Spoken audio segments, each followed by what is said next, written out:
All right, today we're diving into something pretty incredible, a huge shift in how we fight a really tough cancer. We're going to go from the tiniest particles in our bodies all the way up to the biggest trends in global science to see where this new hope is coming from. So let's get right into it. I mean, think about it. This is the central problem for doctors dealing with blood cancers. The disease is literally everywhere and nowhere at the same time. So how in the world do you keep tabs on an enemy you can't really pin down? Well, for decades, the main answer has been a bone marrow biopsy, and anyone who's been through one will tell you it's painful, it's invasive, and because of that, you just can't do it very often. But what if there was a better way? A new hope is showing up, and it's called a liquid biopsy, basically a simple blood test that could let doctors monitor the disease in real time. The specific disease we're talking about here is acute myeloid leukemia, or AML. And this isn't just any cancer. The source material calls it a highly aggressive blood cancer. For patients with AML, survival really depends on getting the right diagnosis and the right treatment, and getting it fast. So, the big question is, how do we get from that painful old procedure to a simple new blood test? Well, a really fascinating study has basically created a map of the entire scientific landscape to show us the way forward. The researchers used this technique called bibliometric analysis. The easiest way to think about it is like data science, but for scientific papers. It lets you zoom out and see the whole forest instead of just one tree. You can create a map of a research field to see where it's been, what the hot topics are right now, and where it's all headed next.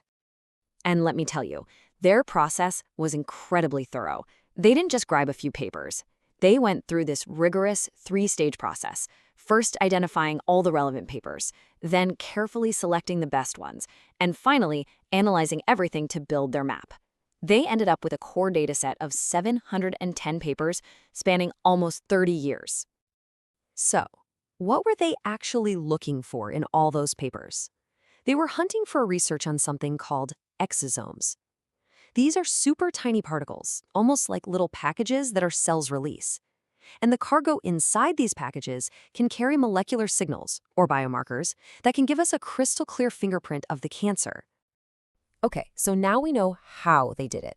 Let's get into the what and the who, because this analysis didn't just map out the science, it uncovered what looks like a global scientific gold rush. Just look at this trend. It's kind of wild. For years, this was a pretty quiet field. But then, right around 2006, interest just takes off, leading to this huge explosion of research that peaked around 2020.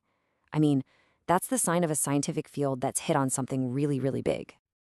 And this isn't just happening in one lab or one country. No way. This is a full-blown global effort. You've got researchers on pretty much every continent, all working to understand AML and these new diagnostic tools.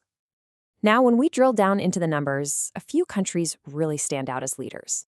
China is way out in front with 250 publications, followed by the United States with 129, and then Iran with 46. These nations are the real powerhouses driving this research boom. And you can get even more granular. The work is concentrated in some world-class institutions. For example, the Ohio State University alone has churned out 80 articles on this topic. That makes it a major hub for this kind of cutting-edge research. Okay, so we have this global army of scientists all hammering away at the same problem. So the next big question is, what are they actually focusing on? Where are the real breakthroughs happening? And here it is. This is that research map we've been talking about. It's called a thematic map. Now, I know it might look a little complex at first, but the idea behind it is actually pretty simple. The topics higher up are more developed, and the ones to the right are more central to the whole field.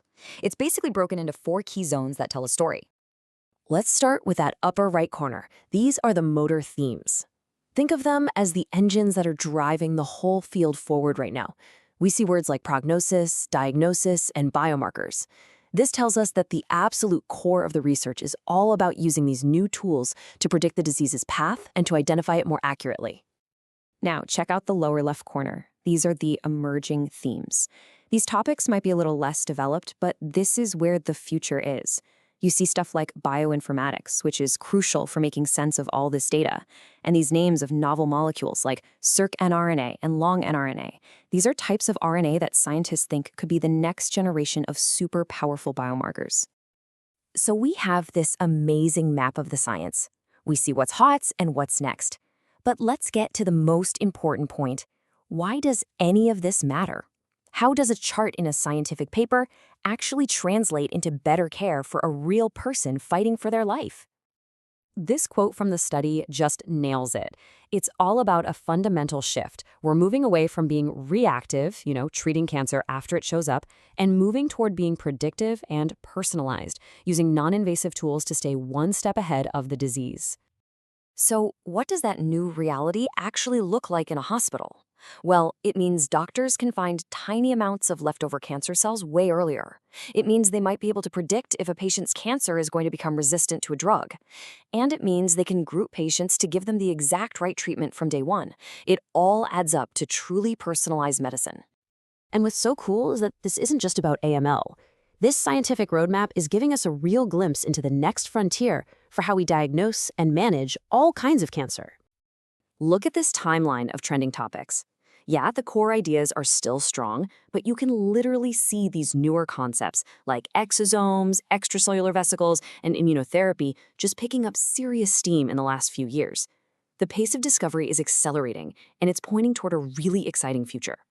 Which really leaves us with one last, very hopeful question. We now have a map showing us the way. The science is charting the course. So you have to wonder, how soon will it be before this new hope, a simple blood test, becomes the new standard in our fight not just against leukemia, but against cancer itself?